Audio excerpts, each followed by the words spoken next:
Under a rain-soaked city skyline, Elena Vandermeer, Europe's White Widow, steps out of a blacked-out SUV. In her glass-walled penthouse, she moves with the calm precision of power.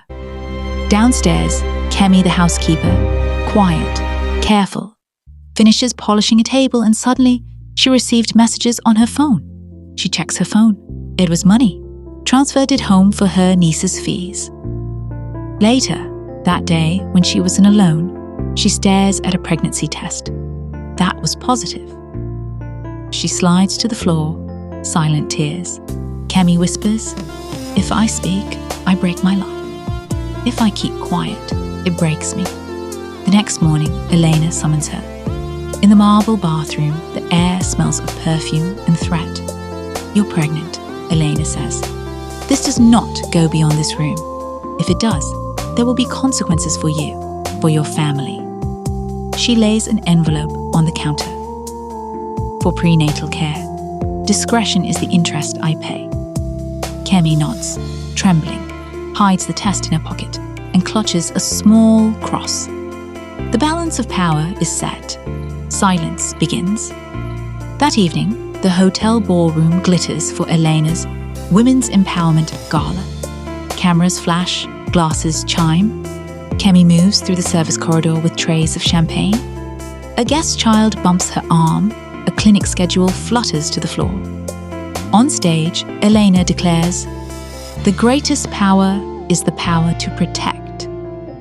From the doorway, Kemi murmurs, "Then protect me." A security camera catches the small slip of paper and her frightened face. In the staff pantry, she replays a scratchy audio file. A former waiter sent her voice, like Elena's joking about managing problems. Her mother texts, "Are you well?" The school says they need the exam money. Kemi wraps her growing belly in a scarf, stacks her documents' receipts. Clinic slips into a brown envelope. A week later, a 20-second clip from the gala appears online, posted automatically from a lost phone. Caption: "The servant has bigger problems than us." It circles small gossip pages until a local blogger, Amara, asks, "Does anyone know the woman in the clip?" Kemi meets Amara in a quiet cafe. "I won't exploit you," the blogger promises. "We tell it your way, or not at all." They record a short video. Kemi's blurred face, steady voice, the sound of Elena's warning. Amara schedules the post. Silence is not consent. Story explodes. Hashtags rise. Maid rights, truth over money. Amid trolls come messages of solidarity, lawyers, donations, baby clothes. Elena's PR team calls it a fabrication. A hush money email arrives. Sign, and this ends. Kemi prints it, her tears falling on the paper. Money is not safety when silence kills the soul. At Elena's penthouse, lawyers swarm. Sponsors threaten to pull out. "Contain it," Elena orders. A private investigator trails Amara. Kemi's clinic loses her file. Amara responds by uploading the hush money offer and a timeline of evidence. The internet becomes their archive. Kemi visits the clinic again. A sympathetic nurse hands her a duplicate record. Later, in a small church, she prays, "Give me courage for the child who kicks when I breathe." She chooses the name Nena. Barrister Okoye, a respected rights lawyer, appears at her door. "Let me help you." In a cramped office, he explains the plan. Reserve evidence, push for DNA, expect smear tactics. Montage. Elena's team floods the press while Kemi and Amara build an evidence binder. At the DNA lab, they face each other through glass. Elena murmurs, "You don't know the storms you're inviting."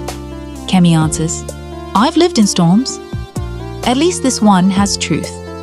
Outside the courthouse, cameras flash. TV debates rage, power, race, class. In Kemi's village, her mother watches from a small shop. Neighbors gather around the screen. Inside, Elena's foundation staff whisper about NDAS and secret payouts. Stress sends Kemi to the hospital with false labor pains. Amara stays beside her. When results arrive, the courtroom gasps. The child is Elena's son's DNA confirmed. Elena's lawyers pivot. Mutual consent, private matter. The judge orders interim child support and protection for Kemi. Reporters swarm. "Do you hate her?" one asks. Kemi says softly, "Hate is heavy. I'm carrying a child." Elena loses sponsors and a board seat. Alone in her penthouse, she stares over the city lights. A memory surfaces, her father's voice saying, "Never be weak." She drafts a statement of remorse, but cannot press send. Pride wins over repentance. Months later, Kemi goes into labor. Amara and Okoye rush her to the hospital. Pain, breath, prayer.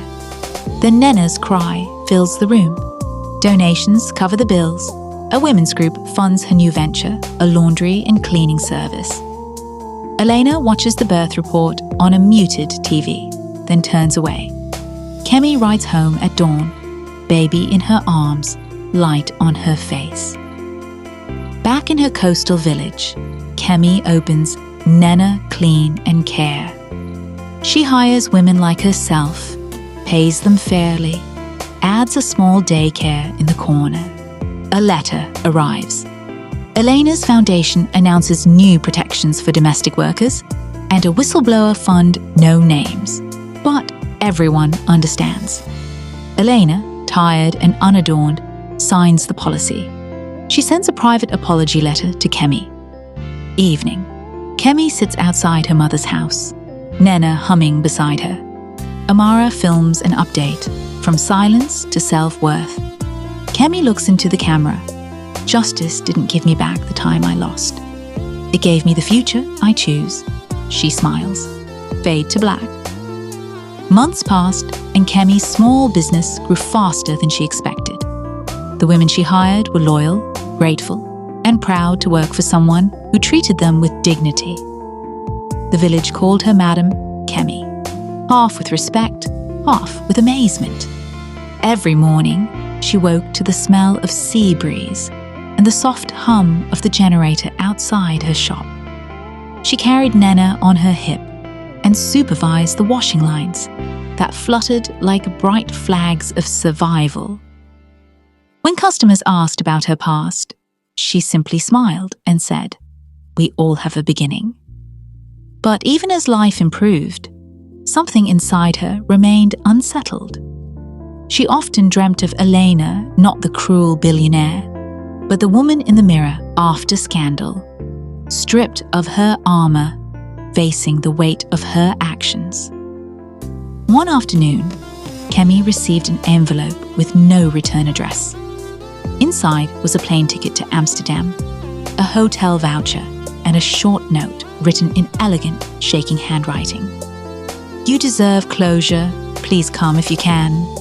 Here, her mother hesitated. "Why go back to where pain began?" Kemi answered softly. "Because forgiveness is not weakness. It's freedom." 3 weeks later, she stood once again among glass towers and cold skies.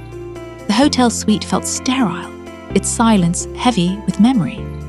Elena appeared at the doorway, smaller than Kemi remembered her blonde hair, now streaked with grey, her eyes tired. Elena spoke first. "The world thinks I'm rebuilding my image, but I asked you here not for the cameras. I wanted to look you in the eye and say, I was wrong." Kemi stayed quiet. She could feel her heart thudding like drums in her village church. Elena continued, voice breaking. "I thought control made me safe. I thought silence kept my world intact. You showed me it was a prison. I will never undo what I did to you, but I can make sure the next woman like you is not invisible." Kemi finally met her gaze. "Then do that," she said simply. "Do it because it's right, not because you need peace." For a long moment, neither woman spoke. Then Elena handed her a small box. Inside was a gold bracelet, engraved with the word courage. in Yoruba Akinkanju. Kemi smiled faintly. "You're learning," she said.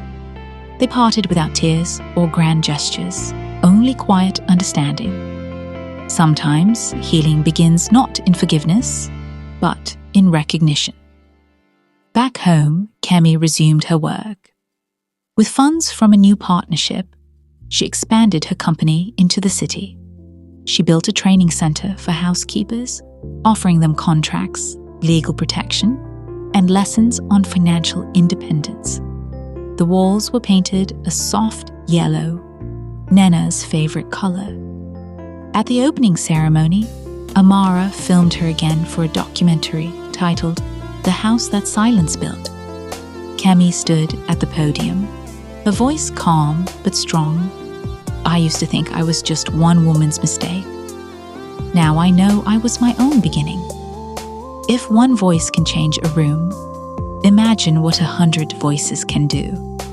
The crowd erupted in applause. Among them were young women in uniforms, mothers holding babies, students taking notes. As the sun dipped over the rooftops, Kemi lifted Nena into her arms. "Look, my child," she whispered. "The world tried to make us quiet. But even silence has an echo. And this," she gestured to the growing center, "is ours." Far away, in a quiet apartment in Geneva, Elena watched the video on her tablet. A tear slipped down her cheek. She turned to her assistant and said, "Let's double the funding for the Domestic Workers Initiative and make it anonymous." She smiled the kind of smile that no longer needed cameras. Back in Nigeria, Kemi walked along the beach at dusk. Nena ran ahead, chasing the tide. Kemi picked up a seashell, pressed it to her ear, and listened. It wasn't silence she heard this time. It was the sound of waves, endless, alive, free. A Hamatan morning. Nena, now 16, brilliant and restless, wins a regional essay prize about truth and power. During the ceremony, a gossip blog posts an old clip hinting at her origins. Classmates whisper. Back home, Kemi closes the shop early and holds her. Kemi says quietly, "You are not a rumor. You are a story we survived." A sealed envelope arrives. A scholarship to a prestigious international school in Lagos, anonymous donor. Tucked inside, a single line reads, "Build the world you deserve." Kemi recognizes the handwriting from Amsterdam. Elena. At the new school, a senior boy tries to impress Nena with the scandal. She walks away. That evening, she asks Kemi for the full truth. Kemi tells her gently the threats, the court, the DNA, and that her father is Eleanor's son.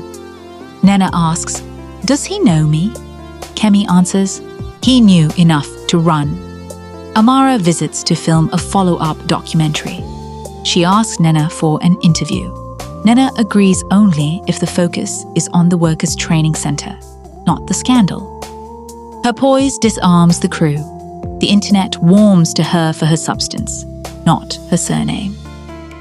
On a school trip to a European consulate event, Nena accidentally meets Jasper Vandermeer, Elena's son, mid-30s, handsome, guarded. He recognizes her immediately. Panic flickers in his eyes. Jasper says softly, I'm not the man you need."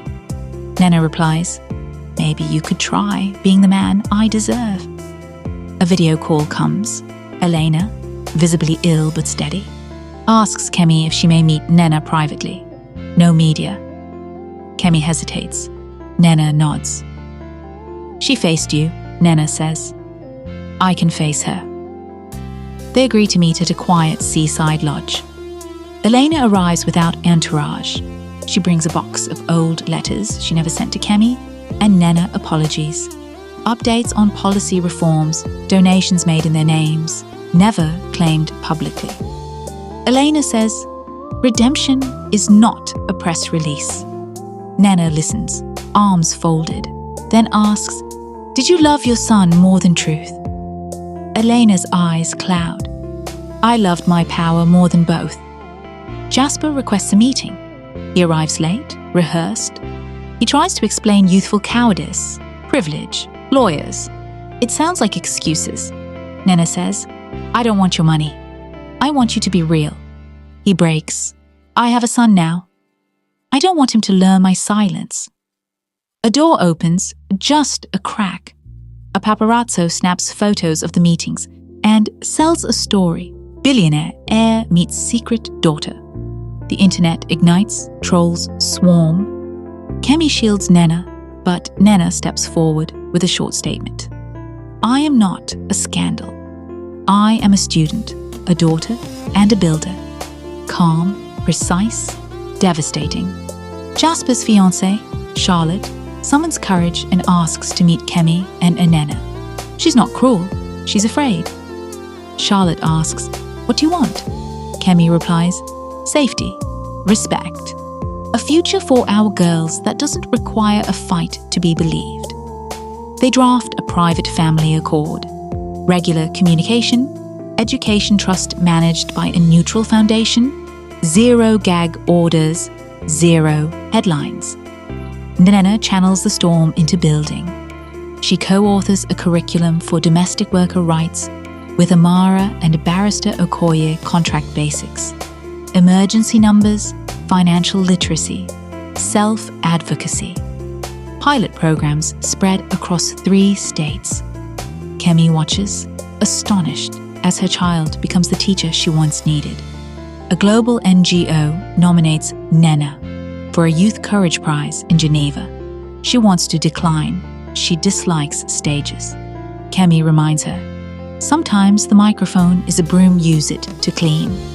Nena accepts on one condition.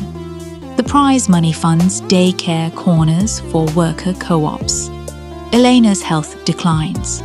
Quietly, she diverts a large portion of her personal wealth into an anonymous trust for worker protections across Europe and Africa. Lawyers whisper, it's unprecedented. She asks to see Kemi and Nena one last time. In a sunlit room smelling of lavender, Elena speaks to Nena alone. Elena says, "I once thought legacy was a building with my name on it. Now I know it's a door I didn't lock." She presses a small pendant into Nena's hand-carved shell. Simple, human. To Kemi, through tears, "Thank you for teaching me how to be small enough to be forgiven." Days later, Elena passes away. The press tries to claim the moment. The family declines comment. The work continues. 1 year on, the Nena Clean and Care Network spans multiple cities. Daycare corners bloom in bright paint. Women sign contracts they can read. At a seaside graduation for the first national cohort, Nena gives a final speech.